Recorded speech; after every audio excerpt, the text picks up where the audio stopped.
pernyataan Sri Mulyani Indrawati, Menteri Keuangan yang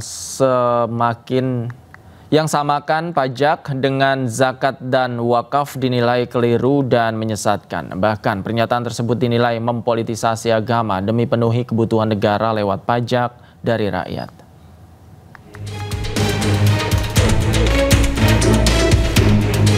Pidato Menteri Keuangan Sri Mulyani menyamakan kewajiban bayar pajak sama seperti menunaikan zakat dan wakaf tengah mencuri perhatian.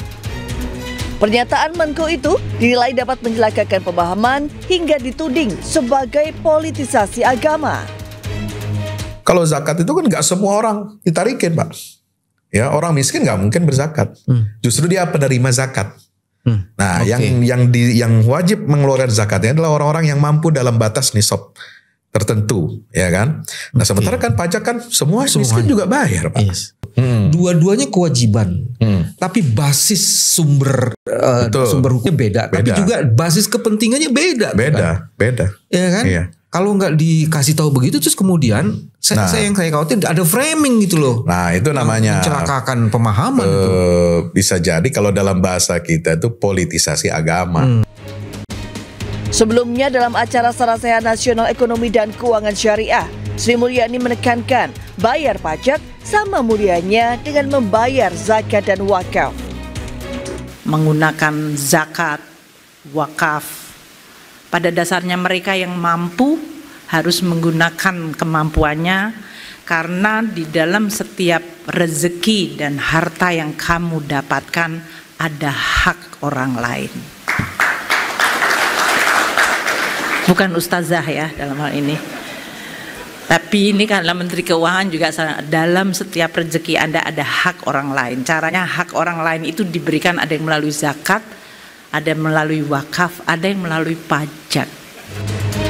Sri Mulyani juga menjelaskan dalam konteks kebijakan fiskal, pajak yang dibayarkan masyarakat kembali ke masyarakat dalam berbagai bentuk. Seperti program pelindungan sosial, sekolah rakyat, hingga subsidi pupuk untuk petani. Tim iNews melaporkan.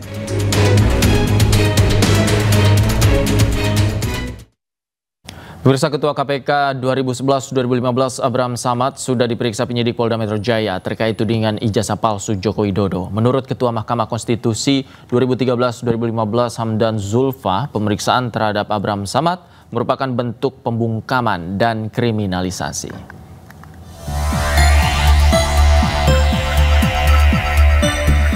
Bak bola liar polemik dugaan ijazah palsu Joko Widodo terus bergulir dan menyenggol banyak pihak, salah satunya Abraham Samad.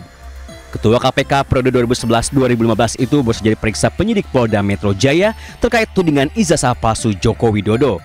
Diperiksa 10 jam, Abraham Samad dicecar 56 pertanyaan.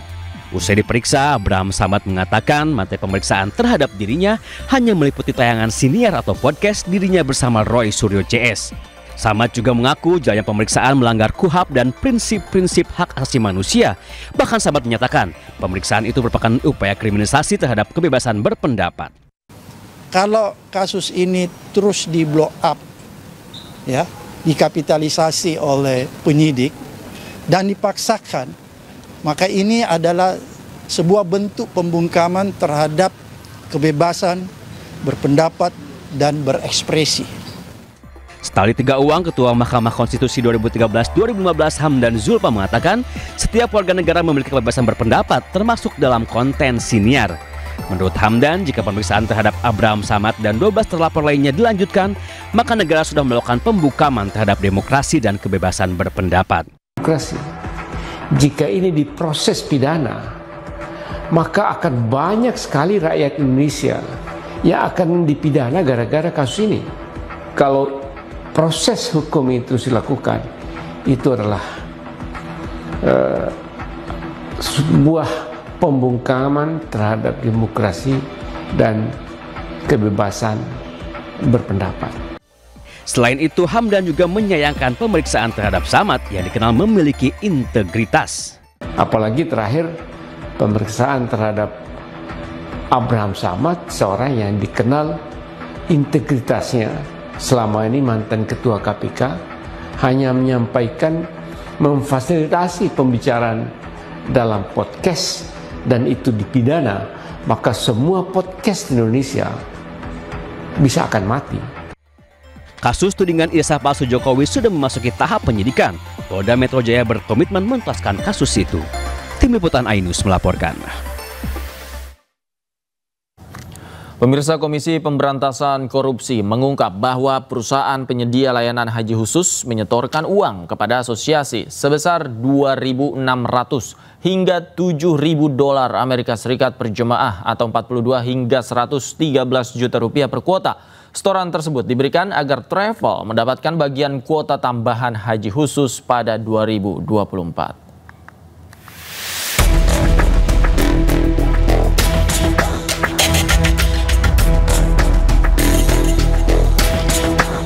KPK tengah mengusut dugaan korupsi kuota haji 2024 dengan modus membagi tambahan kuota 20.000 jemaah secara rata masing-masing 50% untuk haji khusus dan 50% untuk haji reguler. Padahal Undang-Undang Nomor 8 Tahun 2019 tentang penyelenggaraan ibadah haji dan umroh telah menetapkan bahwa 92% kuota diperuntukkan bagi haji reguler, sementara 8% untuk haji khusus. Kuota tersebut dibagikan kepada asosiasi agen untuk kemudian disalurkan ke biro travel. Sementara untuk mendapatkan bagian kuota tersebut, travel harus menyetorkan sejumlah uang sebagai fee ke asosiasi yang selanjutnya disetorkan kepada orang Kementerian Agama. Kemudian fee-nya berapa? Apakah sudah pasti? Sedang kami hitung, tapi kira-kira kisarannya antara ada yang per kuota nih ya, 2.600 sampai dengan 7.000 ya. Ada hitung-hitungan kasarnya, ada yang sudah menghitung 10.000 dikalikan sekian gitu kan, ada nilainya, ada yang sampai sekian triliun dan lain-lain. Ya bisa apa itu nilai-nilai kasar, tapi hitungannya ada yang 2.600 sampai dengan 7.000 US dollar per kuota. Sebelumnya, KPK menaikkan perkara dugaan korupsi kuota haji ke tahap penyidikan dengan menggunakan sprindik umum dengan alasan masih ingin mendalami beberapa peran. Dalam kasus ini, KPK juga telah mencegah mantan Menteri Agama Yakut Khalil Qumas untuk berpergian ke luar negeri. Tim Liputan Ainus melaporkan.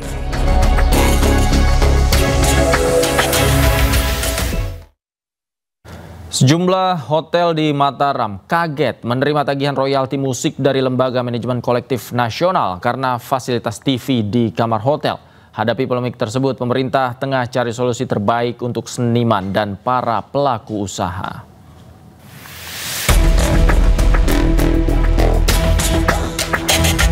Kebijakan penarikan royalti musik dari Lembaga Manajemen Kolektif Nasional (LMKN) menuai reaksi keras dari pelaku usaha perhotelan di Kota Mataram, Nusa Tenggara Barat.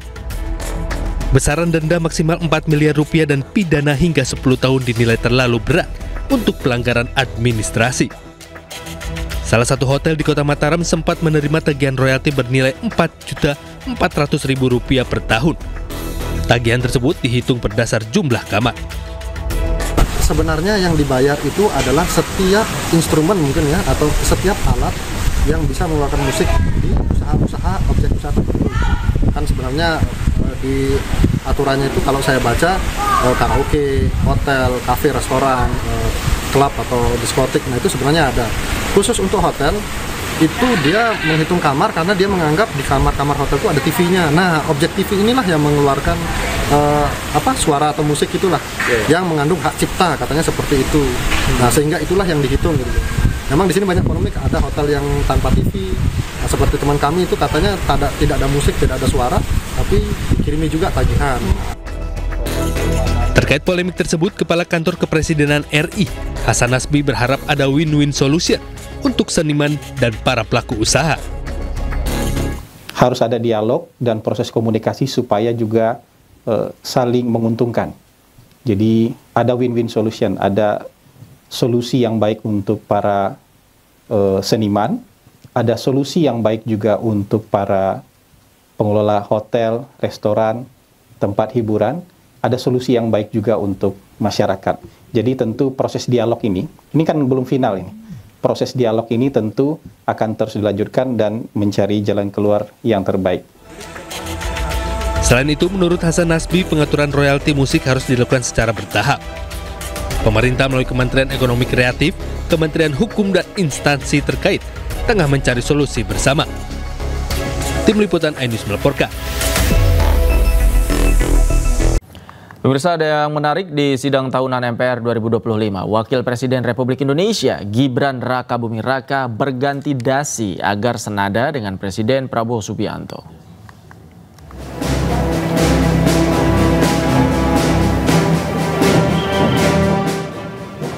Wakil Presiden Gibran Rakabuming Raka tiba di Gedung Nusantara mengenakan dasi warna merah Jumat pagi.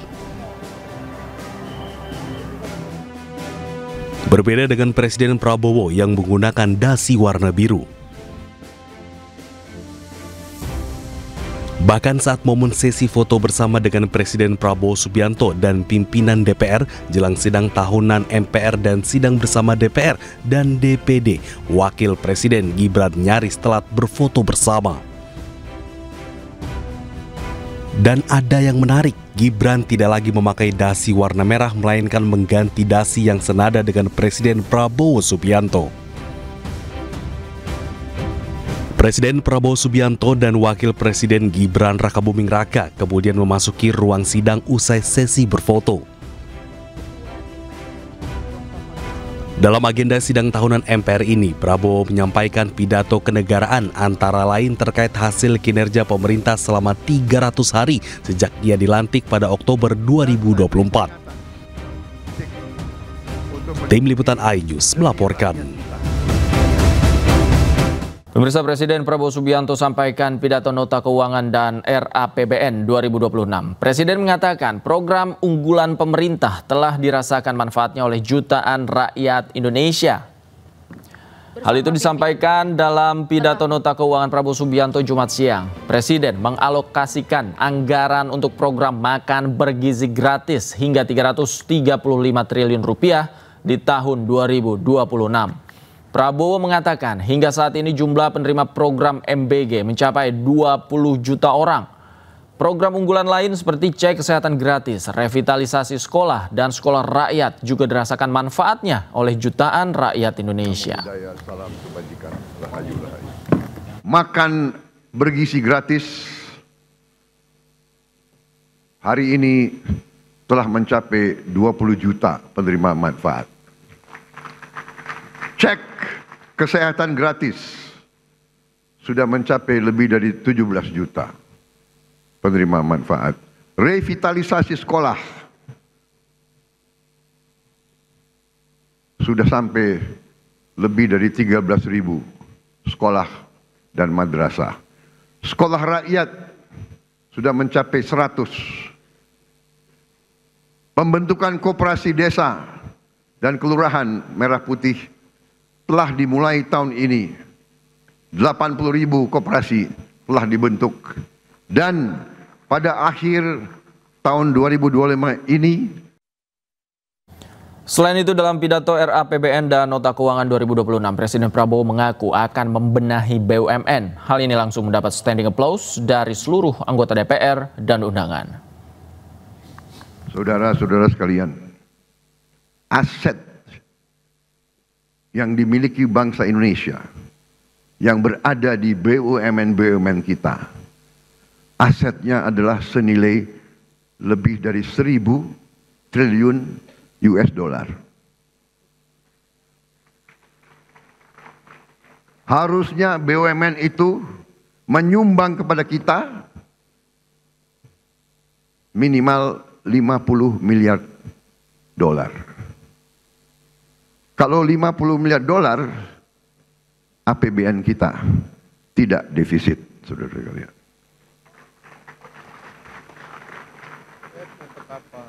Karena itu, saya memberi tugas kepada Badan Pengelola Investasi dan Antara Indonesia untuk membereskan BUMN kita.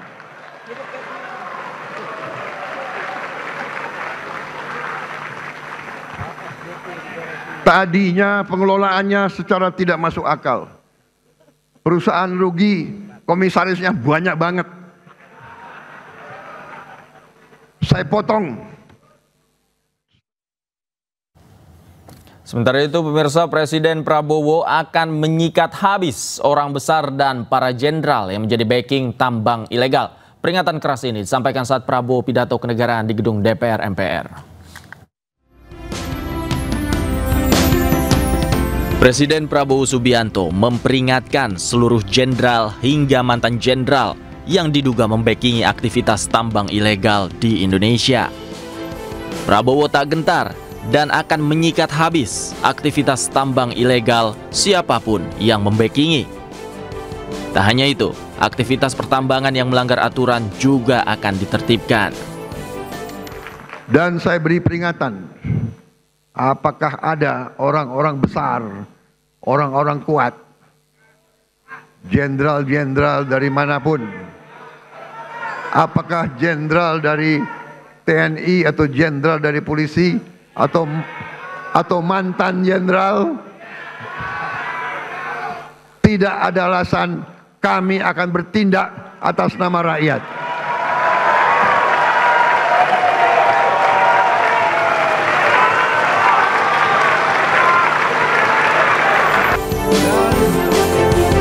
Presiden telah mendapatkan laporan dari aparat keamanan bahwa ada sekitar 1.063 tambang ilegal yang saat ini masih beroperasi. Untuk menindak hal itu, Prabowo juga meminta dukungan dari parlemen dan seluruh partai politik saat pidato kenegaraan di gedung DPR MPR. Dari Jakarta, Tim Liputan iNews melaporkan. Pemirsa, dalam 24 jam terakhir 17 warga Palestina meninggal dunia. Sebagiannya tewas saat menunggu bantuan kemanusiaan di kamp distribusi makanan.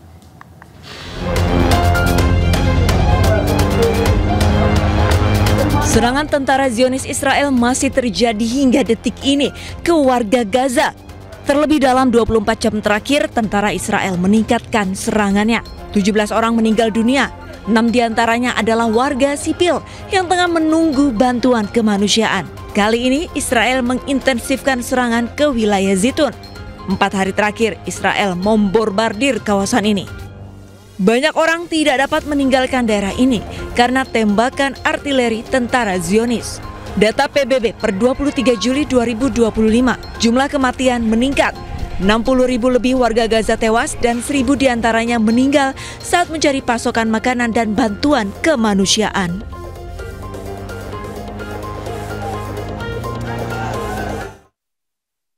Pemirsa, Indonesia kembali menyatakan dukungan bagi kemerdekaan Palestina dalam sidang tahunan MPR, DPR, dan DPD RI. MPR juga mengapresiasi program-program Presiden Prabowo yang konsisten menyuarakan dukungannya untuk Palestina dalam berbagai acara kenegaraan. Menyaksikan konflik berkepanjangan dan kebiadaban yang memenuhi syarat unsur genosida di Gaza, Palestina.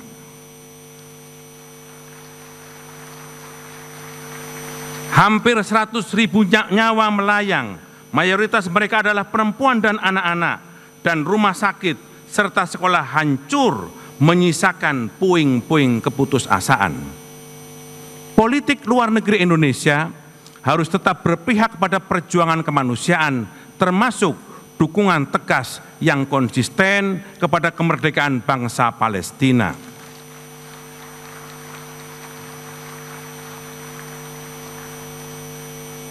Kita telah membuktikan komitmen itu melalui berbagai forum internasional seperti Konferensi Asia Afrika, Gerakan Non-Blok, yang menjadi monumen internasional dan kini menjadi inspirasi bagi banyak bangsa-bangsa di dunia. Oleh karena itu, MPR menyambut baik ikhtiar yang dilakukan oleh Presiden Prabowo Subianto yang selalu menyuarakan perdamaian dalam berbagai forum internasional tentang tata kelola dunia baru, termasuk dukungannya kepada kemerdekaan bangsa Palestina. Kondisi kesehatan warga Gaza sudah berada dalam kondisi katastrofik. Rumah sakit kewalahan karena obat menipis dan ancaman penyakit bermunculan. Dan informasi yang akan hadir ini, pemirsa, sekaligus menutup jumpa kita di iNewsroom malam hari ini. Temukan informasi-informasi terbaru lainnya di www.inews.id, dan cuplikan tayangan berita iNews dapat Anda saksikan di kanal YouTube @officialinews. Akhir kata mewakili kerabat kerja yang bertugas, saya Davi Pratama pamit undur diri. Terima kasih, selamat malam, selamat berakhir pekan, sampai jumpa.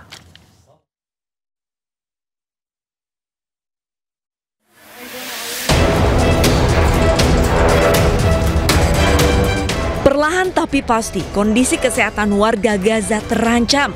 Organisasi Kesehatan Dunia memberikan peringatan keras bahwa sistem kesehatan di Gaza sudah dalam kategori katastrofik. Kurang dari separuh rumah sakit di Gaza mampu melayani warga Gaza. Pasokan obat dan bahan makanan yang kian habis dan kritis membuat para petugas medis kewalahan merawat para pasien korban kekejian tentara Zionis Israel. Tercatat, 52% obat-obatan dan 68% peralatan medis bahan habis pakai sudah mencapai titik nol. Kelaparan dan malnutrisi juga memburuk dengan cepat. Sejak awal tahun 2025, sebanyak 148 orang, 49 diantaranya meninggal karena malnutrisi. Juli 2025, tercatat 12.000 lebih anak di bawah usia 5 tahun didiagnosa menderita malnutrisi akut. Sementara itu, penyebaran penyakit menambah tekanan pada sistem kesehatan yang lumpuh. Orang per hari. 800 per hari yang masuk emergency room per hari. Itu yang tercatat oleh manajemen dari Head of Department Emergency Al-Shifa, 800 per hari. Itu batas minimal. Dan itu menurut saya hari ini makin meningkat ya. Karena biasanya kalau misalkan kami mendengar suara ledakan bom yang begitu kuat dan suara tembak menembak, nah biasanya 10 menit kemudian kalau saya cek ke emergency room atau ke UGD, biasanya selalu ada yang datang, gitu, selalu ada yang datang. Jadi terkadang-kadang ledakan bom dan suara senjata api itu juga menjadi kode bagi saya.